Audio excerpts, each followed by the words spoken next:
Hello and welcome to the webinar. I'm George Malin, a journalist with Mobile World Live, and I'm looking forward to discussing today's topic. The webinar's title is How Can Telecoms Operators Simplify AI and GenAI-based Transformation? And I'm delighted to introduce our speakers, which include two operators, Vodafone and Telefonica Deutschland, both of which are willing to share their experiences in these areas so far. Heather Gilbank, the Principal Product Manager at Vodafone, and Mircea Angel, the Vice President of Operations and IT at Telefonica Deutschland, are joined by Rob Morgan, the AVP for Communication Service Providers at BMC Software. Our speakers will detail how AI is impacting operations of the future, a blend of capabilities that are critical to the successful delivery of converged network and IT operations. Operations of the future encompasses key aspects of zero-touch and zero-trouble service-centric operations, and AI is at the heart of this, although operations of the future do not solely rely on AI tools and use cases. Mobile World Live has recently worked with BMC Software on a survey of telecoms operators to understand their visions for operations of the future, and the findings will be revealed imminently in a Mobile World Live BMC Software survey report. Enablement of autonomous operations will rely to at least some extent on AI and GenAI. Telecoms operators are using these technologies to modernize their systems and create a future-proof platform to deliver a wide range of services. Significantly, adoption will differ from operator to operator, taking into account their legacy, their competitive position, and their service focus. There isn't a one-size-fits-all approach, but a set of optimized strategies is emerging around AI and GenAI to simplify, streamline, and accelerate deployments. Before I hand over to Rob Morgan to set the scene, I should point out that all our speakers will be staying on after their presentations to take questions from the audience. To participate, simply enter your question into the panel on your screen, stating which speaker the question is for, and I will put it to them later on. Now, without further ado, I will hand over to Rob Morgan from BMC Software. Rob, the floor is yours. Hey, George. Thank you for the intro, and thank you to everyone who's joining. I hope we're all looking forward to a really interesting discussion. So I have the pleasure and the benefit of leading BMC's telco or CSP practice on a global basis. And every year I get to enjoy the company of 60 to 100 telcos who are all going through, some form of transformation in the world that we live in. And so what I've learned and what we've learned from that is the fact that fundamentally, if you look at the trends that are really driving what's happening in the marketplace, the demographics, the digital natives and the hyperscalers have really changed what our customers expect from us. Against that, the operators are faced with the commoditization of core connectivity services, competition in all areas, many from new entrants who don't have any legacy environments to worry about, and also in an environment where it's really capital intensive and the return on capital employed, which is the most common hurdle rate that people use, is really challenging. So against those things, our customers are expecting these frictionless self-service experience around self-serve, self-fulfillment, and self-assurance. And against that, the operators are looking at how can they create and deliver autonomous service-centric operations. And zero trouble and zero touch have been around us for a while, but zero wait is really pushing through against that self-assurance. And the one thing that we really know is that all of the telcos need to digitize their businesses because customer experience has become the primary differentiator. If we could move to the next slide, please.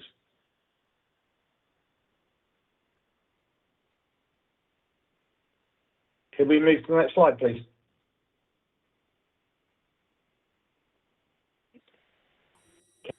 The next thing that we see is if you look at what's really driving that, we see three consistent things.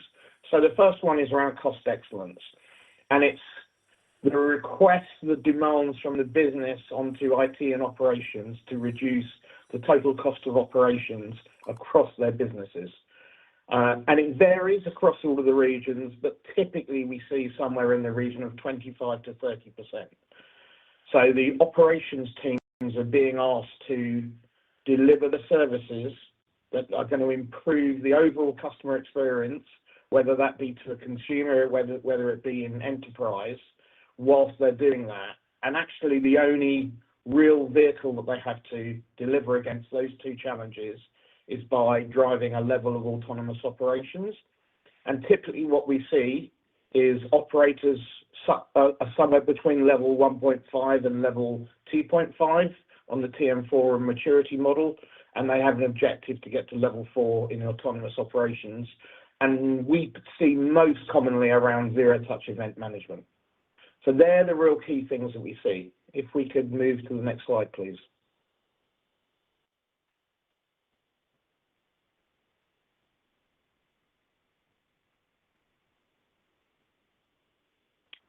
And when we look at accelerating the future CSP, we see an AI-enabled service-focused autonomous operations model.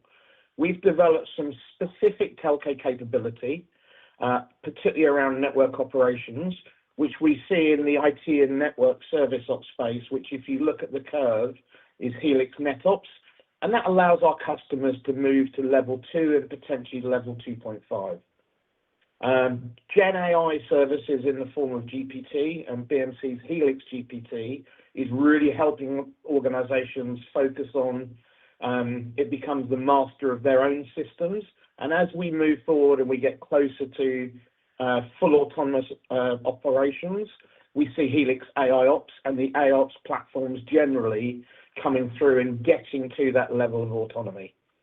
So that's the sort of intro behind the discussion today, and I'm really hoping that you're going to look forward to hearing from our fantastic guests who are going to talk with us. So thanks for that, and George, back to you.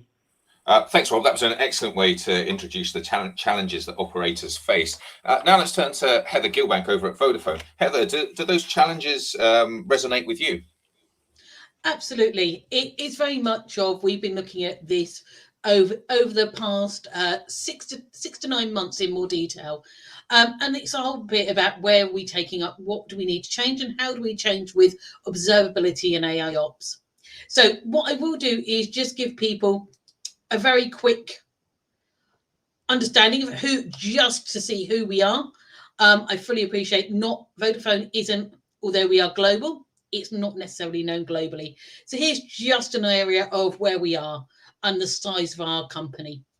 I'm not going to go through the details, but that just gives you a vision of where we extend to through either direct relationships or based in those countries, or we're partnering with others in some of the larger areas as well. So, as Rob spoke about, autonomous operations is a big piece of where we're going. We always reference it as observability and AI ops. That is our goal. What we've done is we've had to look at it and go, we need to focus on, as we said, the service availability, reliability, and productivity. That will drive our cost efficiencies, yeah, and the way we do things to mature operations. As we referenced, we consider ourselves to be on the level 2 of the TSM4 maturity around this, but obviously striving for level 4. And looking at this is that key piece of what have our challenges been. So this tells you sort of like on the screen, you can see some of the questions we were posed by our customers. And these are our internal IT customers saying, these are our problems.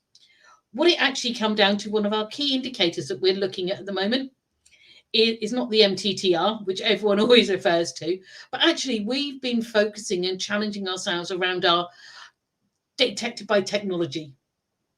Because actually, if we don't know things are broken or are breaking, we can't do anything about it.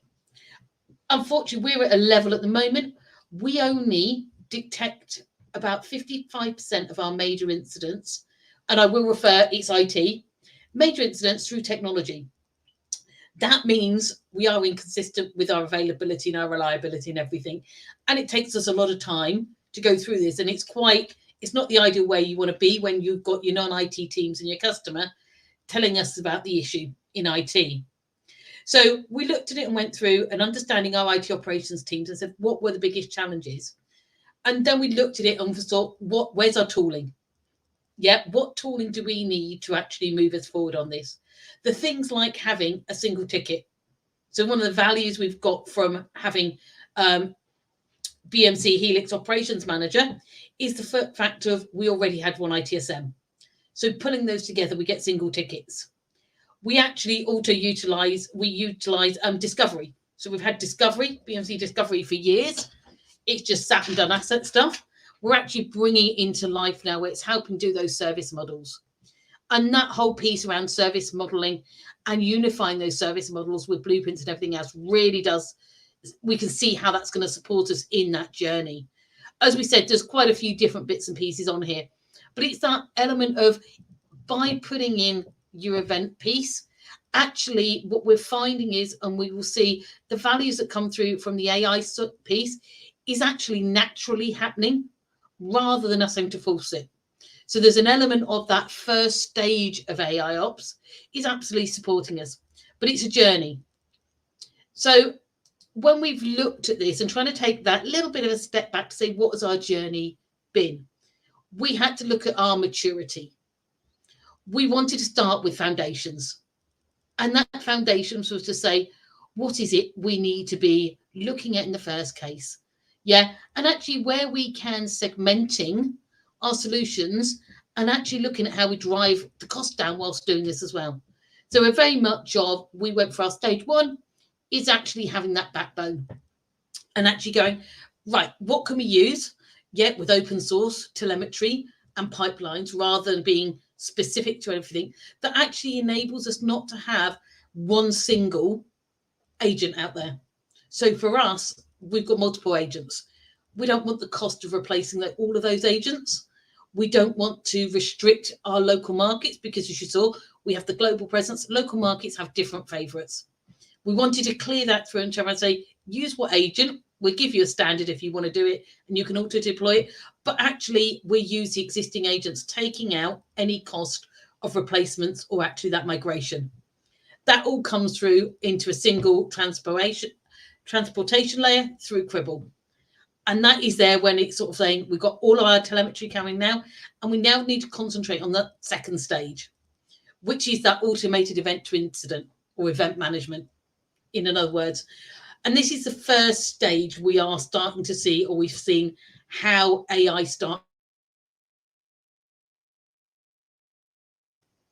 which is absolutely how increase. We've got targets to increase our AI and GenAI capabilities in the company, but it's also going to help us reduce our MTTR. We've got the adaptive thresholding, event thresholding, which again is no config. It's happening within that. We're starting to see it happen, or we proved how that will happen. And then you come down to that element of getting those tickets and actually the whole event life cycle in them. So we can actually discover more.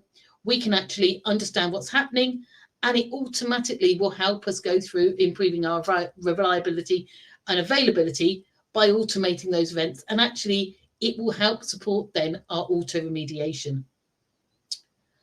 The final stage, which we classify as is our level 3 maturity, but it on the TM form piece, it's level 4, is that applied AI. That is when you've got your activities, yeah, which is you've got your root cause analysis automatically happening. That's enriching what the teams are seeing and doing. That's enabling them to build those automations automatically for us. It's enriching our incident data, which again is supporting the root cause stuff with the remediation, and which will lead us through to being able to deliver service failure prediction, which is the end goal. We are stage 2 of maturity at the moment. The applied AOps, we envisage is at least 12 to 18 months away, but we're investing the time, and we want to invest that foundation part of the event management, making sure that's accurate, that's good data that is coming in that will help power those applied AI operations. And I know there was a question I saw prior to this, which was someone asking about return of investment. Yeah, I'm going to be honest, whenever a company wants to invest, there's always that. There's not a lot of nice, shiny new tools out there, but actually, they don't come cheap. Yeah, but actually, can you get the investment on there? We had the same piece. If we're investing this amount of money, we've got to be confident to see what's going to value we're going to get out of it. So we did work heavily with BMC on a POV. Now, as we know, many a time you do a basic POV, you get an indication of what the values are, but maybe not necessarily the real detail around it, and be confident about it. What we challenged BMC was to actually do it with our live events. So actually do a POV on our data as it was, untouched, as it was coming in at the moment to our existing monitoring platform. So we took a 24-hour stamp of that, and it was, as you can see on there, 110,000 live events were fed in to BHOM. We wanted to see from it, did it do what it was said it would do on the box? Could we get that service topology, real-time service topology, joining up infrastructure, databases, platforms, understanding it and actually building it, and as servers get added, actually reflecting that live for us? Would it automatically, through AI, reduce our instance? Could it give us that root cause isolation and recommendations for auto remediation, reduce the number of events, and all of this with heavily piece of being, we don't need to sit there and configure loads of it for the AI to work. You'll see there on the outcomes, it's not often you can sit back and say a POV was an absolute success, but actually considering the basis of what we've done it on, and it was a combination of event types, we were seeing everything we wanted to be proven from it. We also actually, because we use one ITSM, we had an added value, which I know a lot of change correlation. So we could actually see what events were created on the back of a change. Yeah, so what changes hadn't been managed correctly or notified correctly and actually created those events, which was an extra really powerful item for us. But what does that mean in regards to you? It's all good outcomes, but what does that mean as in value? So when we looked into it, on our major incidents only is what we were looking at, and we actually identified that by reducing and preventing, reducing and minimizing the time of those P1s, when we look back at our historical data and what we were getting, we would actually have a cost avoidance of 8.1 million to the business. So that was incidents and customer facing platforms not being affected.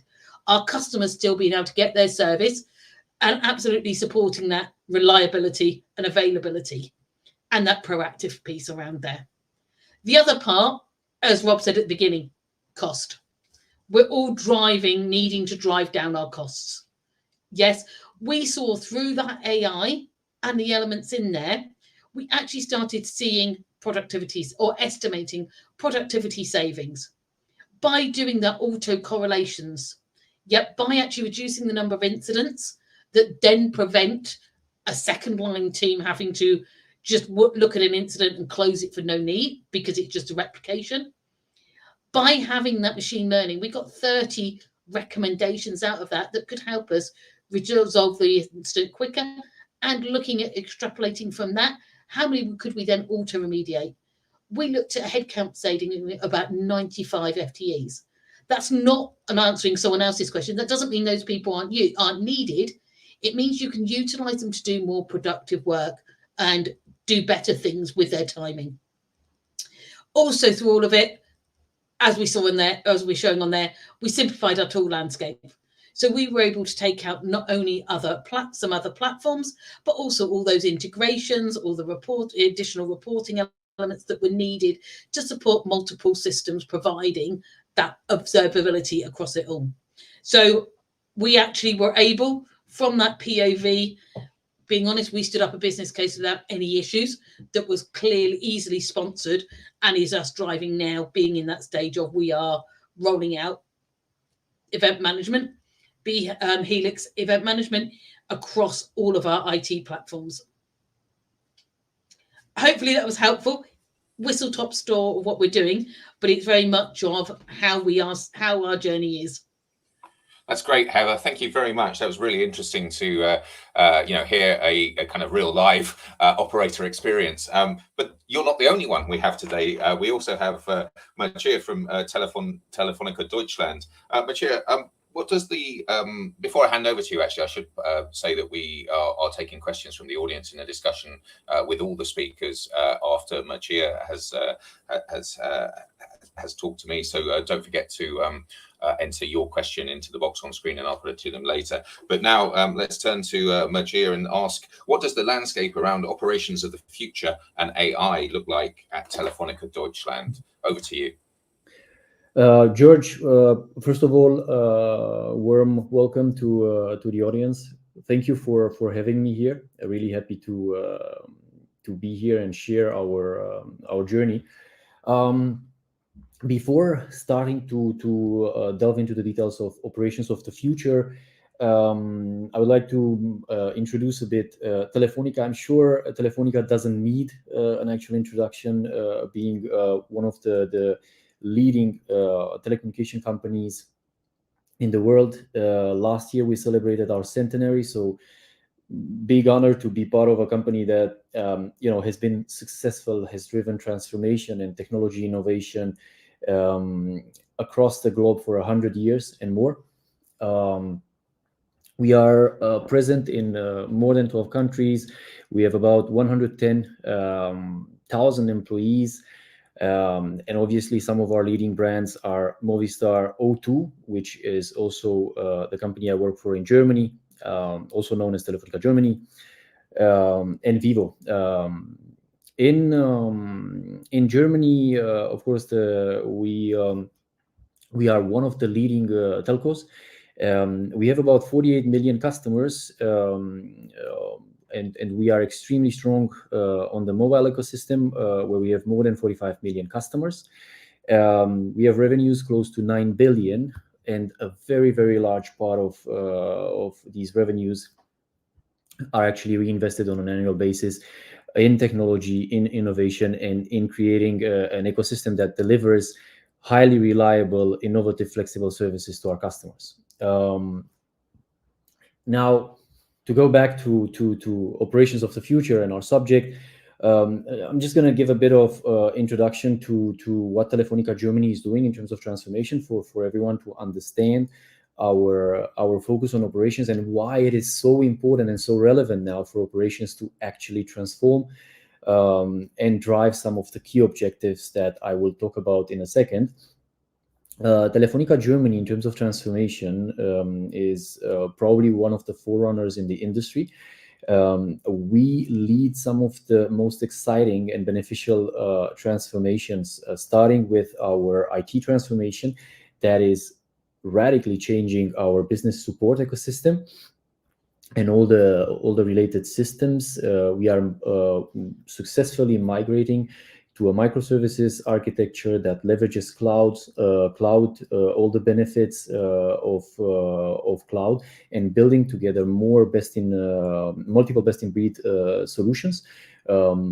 This is a transformation that is actually ongoing, and this transformation has built the stack that we need to deliver highly resilient, highly reliable services, faster to market in terms of features, in terms of new functionality. And obviously, we are simplifying the architecture, and we are building more intelligence. We are changing our operating models to biz DevOps. So basically, a highly modern ecosystem. And actually, today, this ecosystem is live and also hosting a serious number of our customers.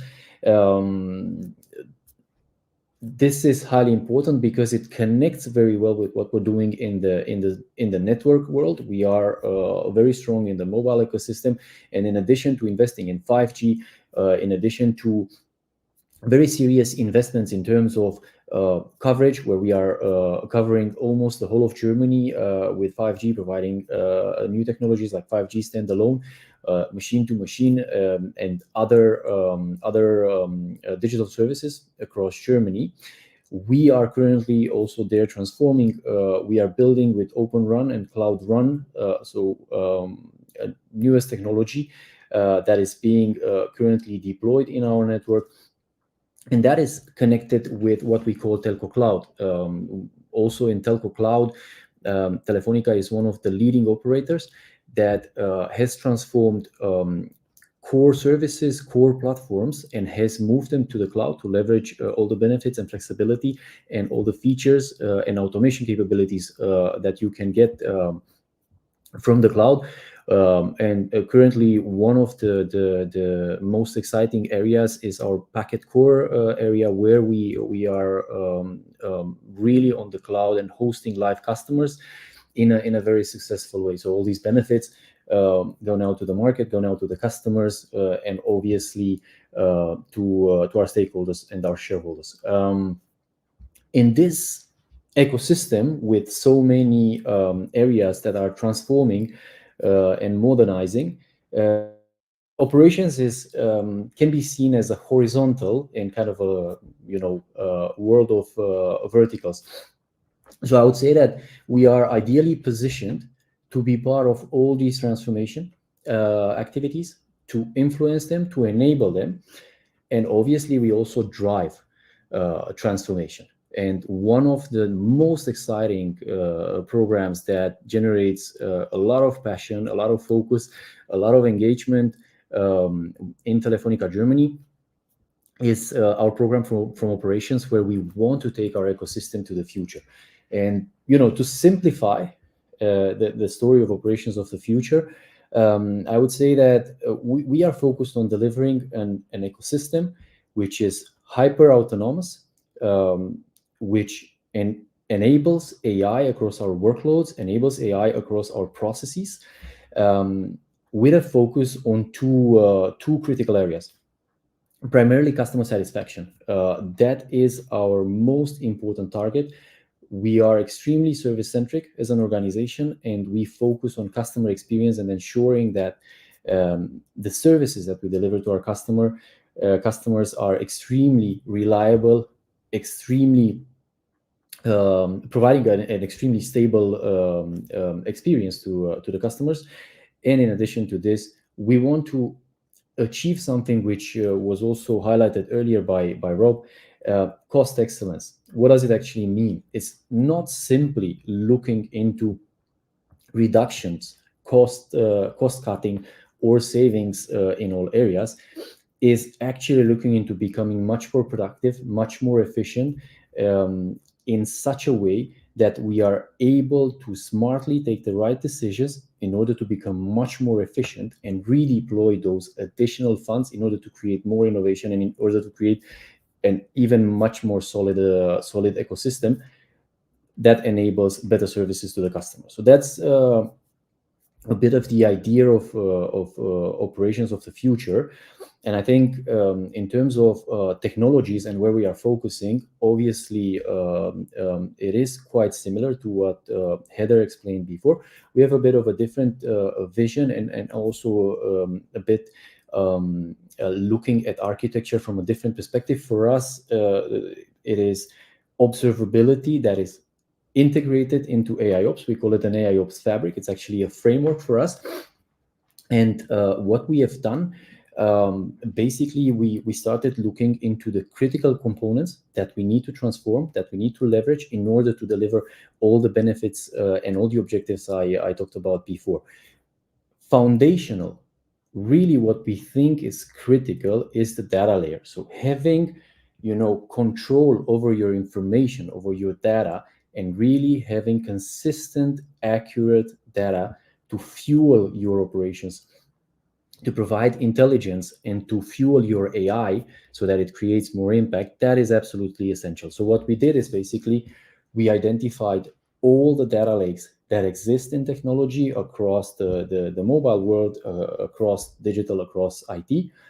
And we decided to migrate all our data to a cloud platform. It is based on Google in a partnership with Google. And this is a program that was kind of foundational to everything that we call AIOps fabric. This is currently live, so we have this already enabled in the ecosystem. We are leveraging all the benefits from BigQuery to having Gemini and other features and functionalities on this new data environment. And we are integrating this environment within this fabric with observability, which is again kind of a best-in-breed approach. So for IT, we work with Elastic, where we partner with them to create the observability layer. While in the network arena, we work with other partners where we are building a really service-centric end-to-end observability, provides us end-to-end views of our services and the ability to really drill down into systems, drill down into platforms to understand what's happening where. This gives us a lot of speed in diagnostics, in troubleshooting, in keeping services stable and at a high rate of quality.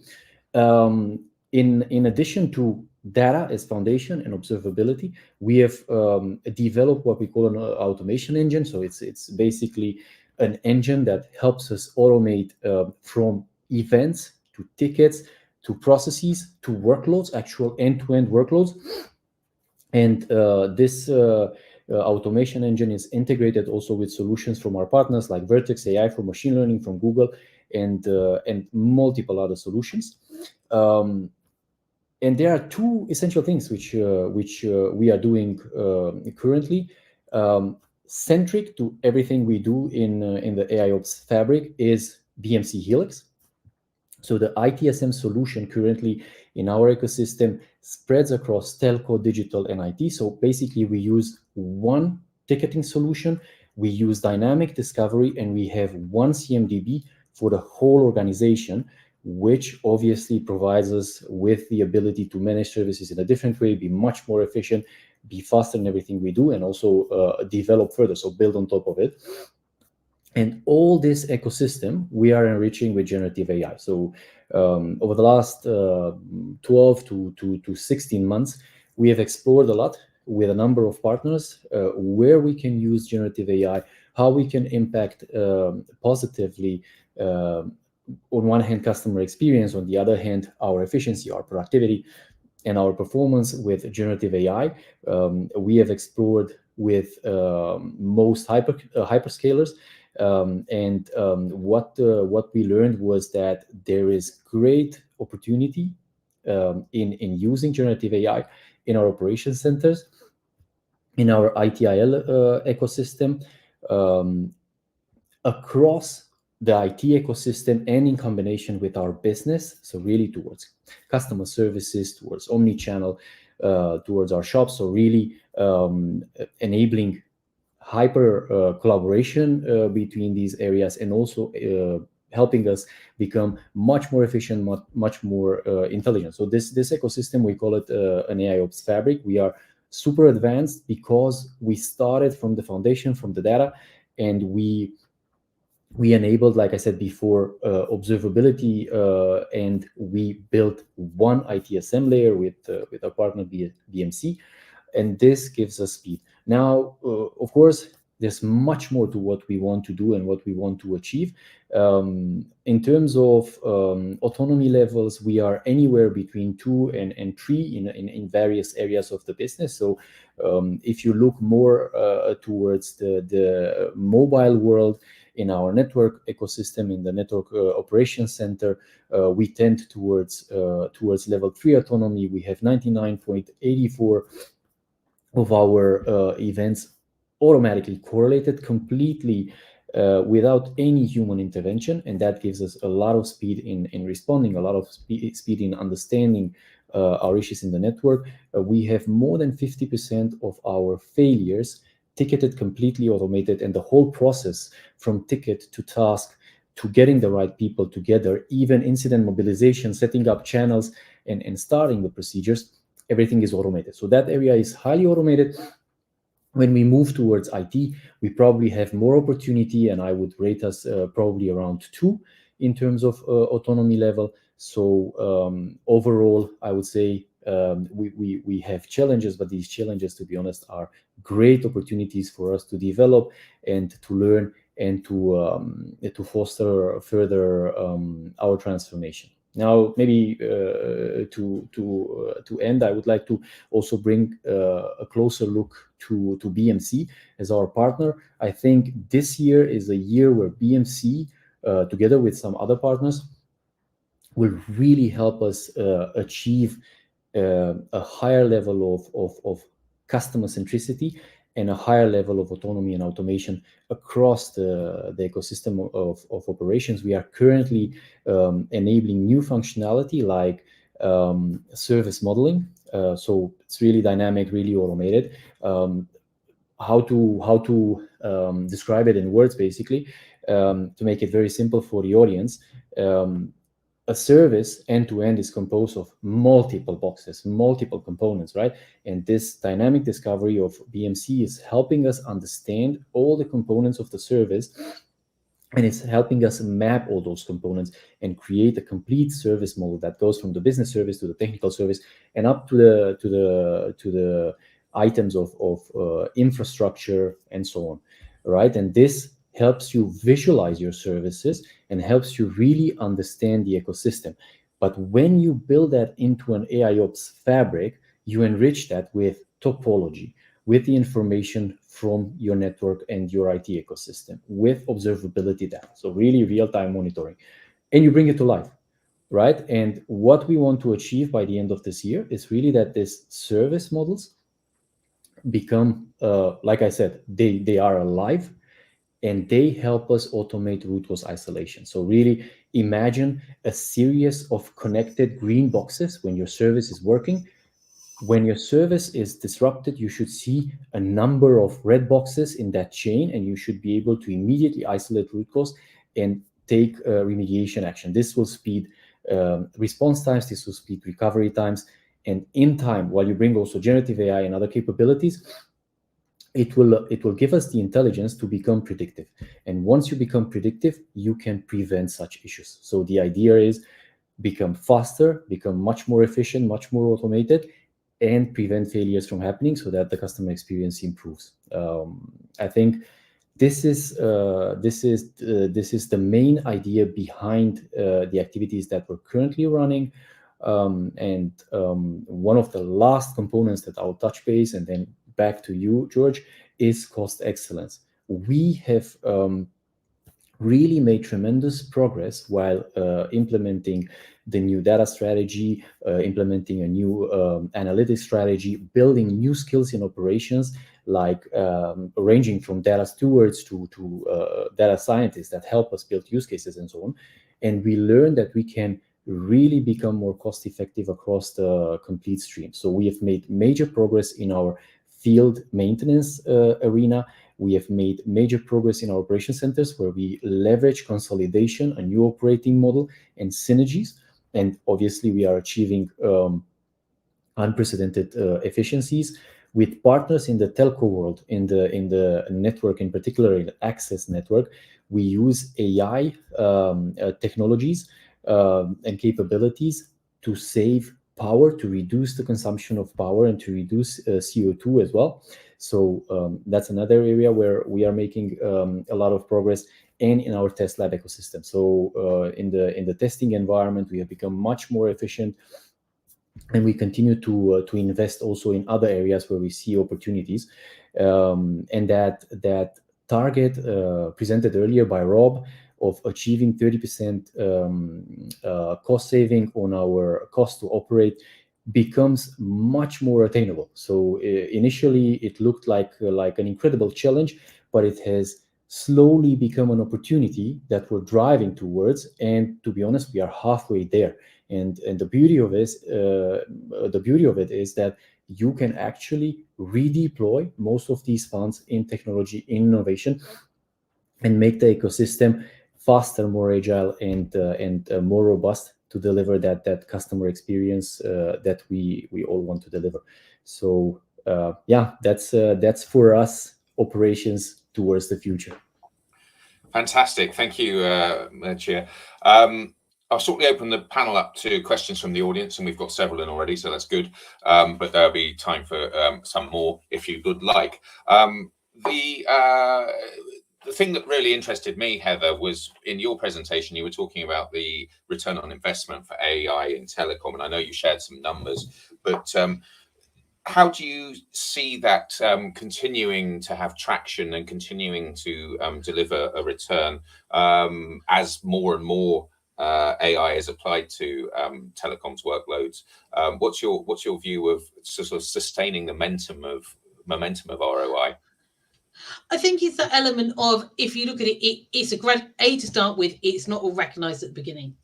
Let's be really honest. We've looked at ours, and that ROI, it's going to take a good 2-3 years to get to our peak element, because you've got to build up the information. You've got to build the data up. The whole piece about AI is, as Mircea said earlier, it's having that quality data and building up and it being able to learn. So there's an element of it will increase at that point. As new instances or issues happen, yes, we automate more. We hope being absolutely the failure service prediction failure will actually stop the events happening. But it's also being able to empower our engineering teams and also our users, being able to give them that empowerment with AI and GenAI to actually increase what their scope of what they can do. So I think you will start seeing, and we're very much of trying to focus on actually making our users, empower them to be actually software engineers. Through the information you can gain and the tooling, and particularly the GenAI stuff, you can actually start pushing the resolutions and the preventions down to your users, as well as then allowing your developers to really look at those big key changes and product innovations that need to happen. So it's very much of it's continuous. It changes where that ROI is achieved, but it is continuing just to develop, and that innovations part as well. Fantastic, thanks, Heather. So turning to Mircea, obviously we've seen that AI is starting to be applied, but Gen AI is it's very easy to sort of look to other marketplaces and see how ChatGPT is being employed and things like that. But is Gen AI really important for telecoms? I think it has the potential of being a game changer. I think it has applications in many areas, ranging from the network and up to the business support systems, in our business ecosystem, in our customer services. So I think in marketing, in personalizing services, I think it has a lot of applications, to be honest. But when I look at, closer to my environment, to operations, I really think it brings that additional level of intelligence that you need in order to automate certain processes that we have been struggling with for years, to be honest, in the industry. So I'm looking, for example, at a simple process like postmortem, right? So you know that you have a major failure, and after each major massive failure, many people come together, they collaborate, they use information from many systems, they document information, they document lessons, and they set up an improvement plan, right? So that's more or less a very, very basic definition of a postmortem. We have actually piloted the automation of many steps in the postmortem as a workload, right? So imagine generative AI and its capability to look for information in the right places, to summarize information, to structure it, and provide you with the learnings you need in an automated fashion. So we have piloted, and what we can see is that it uses also machine learning capabilities, and it uses all its features. And what you get actually is 85% of the information you would get from 7, 8, or maybe 15 people working a few hours and collecting information and summarizing and improving the storyline. And it's actually beautiful to see that you can build on it, and from each and every incident, from one to another, the machine performs better and delivers better content. It learns from the past and makes recommendations. Not all of them are reliable currently, but at a quick review, you see that you're in that area of 80%. I think it's really, really powerful, and I think it will change the way we operate. It will change the way we look at operation centers, and it will help us become extremely intelligent. It will help us be faster and much more efficient. But there's one thing I would like to add. I think human beings will still be in the driver's seat, and I think human beings will continue to be essential. And there's a partnership that I see in the future between our expertise, our critical thinking, our ability to think strategically and connect the dots, and the power, the speed, the intelligence that you get from generative AI. So I see this really coming in as a game changer in operations now and in the future for sure. Great. I'd like to bring Rob in on this as well. Rob, do you think that that GenAI is this fantastic transformative tool as part of a wider portfolio of operations of the future technologies? I think it has massive potential in being able to help, and so, you know, if you look at some of the benefits that Vodafone have seen when they've done the AI Ops proof of value, a number of our other customers have seen as well, what you get is the fact that one of the key things that GenAI is able to do is to really help drive natural language programming, which I think is important, so that users get issues in context they can see. And I think agentic AI can be an absolute game changer in the fact that fundamentally you can increase the size of your agent pool dealing with issues through agentic AI. So yeah, I do think it's going to make a massive difference. Great, thanks, Rob. I've got a question for Heather now. It's how will GenAI impact the skills portfolio that makes up the headcount as operators seek to increase productivity and efficiencies?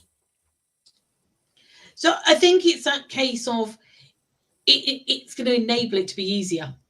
I think because you will have that abilities, the whole power behind this is being able to get the information easier, quicker, and to people at the fingertips. Yeah. So I think it's that element of it itself will help. Particularly, we're seeing things like Copilot. Yeah. You look at our coding. Yeah, and all of that elements in there. Those tools actually help bring people up to speed with more things. They actually support that upskilling across those different people that may have never even looked at it beforehand, but understanding as well. And I think it's what is important is exactly what Mircea was saying, is that you absolutely need to ensure, yeah, it's a joint event, it's a joint piece of work. It's not just letting the tooling or the artificial intelligence go and do it on its own. You have to have both components. You have to have the logic and the common sense element of a person to actually understand what is being said as well and what is coming out of it. So I think it's a case of it can help, but it still will always need, it will enable people to do more and actually to be upskilled more, but it doesn't take away the need for those people. Great, thanks, Heather. And Mircea, what's your view on that? I mean, people always say, oh, we're automating people out of their jobs, but the reality is we're hopefully automating people into better, more rewarding jobs. What's your opinion? I couldn't agree more with your final statement, George. I think we're driving people towards skills of the future. We're building new opportunities for people, and I think generative AI is one of the technologies which has actually steered a lot of energy and a lot of passion in many ecosystems, and many people that get in touch with it and work with it start developing new skills. One of the things I'm seeing in my organization is that service managers and NOC engineers, they become experts of being, like prompt engineering. They are really mastering the skills. So the way they communicate, the way they drive the language, the generative AI capabilities, the answers they get is actually something that is not easy unless you develop those skills to write the right prompts, to ask the right questions, and so on. So that is one aspect. And in addition to this, it has learned or it has taught us the fact that we need to simplify our processes to be able to move in the future from kind of a co-pilot assistant mode with generative AI towards more autopiloting and really automating and building autonomy. And in order to do that, you need new skills in operations. And what we built across the last year in 2024 particularly, we built skills like data stewardship. So we have around 20 people today that are able to really govern the data of various application services systems and really enable that stream of consistent and complete data for our operations, for our analytics, for everything that we do. And we actually have also scaled in terms of data scientists. We have people that sit down in operations with our experts, with our SMEs, discuss the processes, discuss about what we are doing, and they are able to write use cases. They are able to really write code, and they're able to automate certain workloads, even end-to-end streams. So we are also making progress in that area. But I would say that at the moment, the most important impact that is created is the fact that it steers the interest to look in ways in which we can simplify the ecosystem, improve the way we manage data in order to facilitate automation, in order to facilitate impact with AI. And definitely, again, repeating myself, I think it drives the opportunity towards learning new skills and towards building new roles. So it's definitely a positive game changer in my view. Sure. I mean, I think generally from this, we've discovered that there's a lot still to learn and a lot still to do. So turning to Rob, how do you see the next phase of AI adoption in relation to operations of the future developing? I mean, I think we're looking towards autonomy rather than automation, although automation is making us more confident in trusting autonomy. What's your view on that migration path, please, Rob? So I think what we are seeing is more and more organisations like Vodafone and Telefonica Germany having fairly clear plans on what they're looking to do. I see people moving forward on some key areas and often pausing in considering what they should do next. I think the partner landscape is really important about who and how the operators are going to be helped to get there. And I think one of the key areas is going to be as the technology develops and the capabilities develop, aligning it into the different parts of organizations, because as we go broader into network operations away from IT, there's more complexity. And I think organizations will really trial proof of values as they look to move forward. And I think what was really interesting is talking to Heather and to Mircea, is that they both sort of talk about foundations and fabrics and having that position right from a service ops perspective to be able to move to the next level. Last week I was in the US with two of the major operators over there, and they are in exactly the same position. They're making sure the foundations are right, and they're moving to test the proof of values on AI to help them move forward and really drive that autonomous piece. Because, there's a lot of talk about automation, but I do think autonomous is going to be the way forward rather than automation, because it really is going to help drive through the efficiencies and the quality of service that people are looking for. Great, thank you, Rob. I'm afraid we're out of time now, so many thanks to our speakers, Heather Gilbank from Vodafone, Mircea Angel from Telefonica Deutschland, and Rob Morgan from BMC Software. Thanks also to the audience for your participation and your great questions. We look forward to welcoming you to another Mobile World Live webinar again soon. And in the meantime, don't forget the forthcoming Mobile World Live BMC Software survey report on operations of the future that we have about to publish in the next few days or so. Thanks again for your time, and thanks also to our speakers, and have a great rest of the day. Goodbye from me. Thanks, everyone. Thank you, everyone. Thank you. Bye.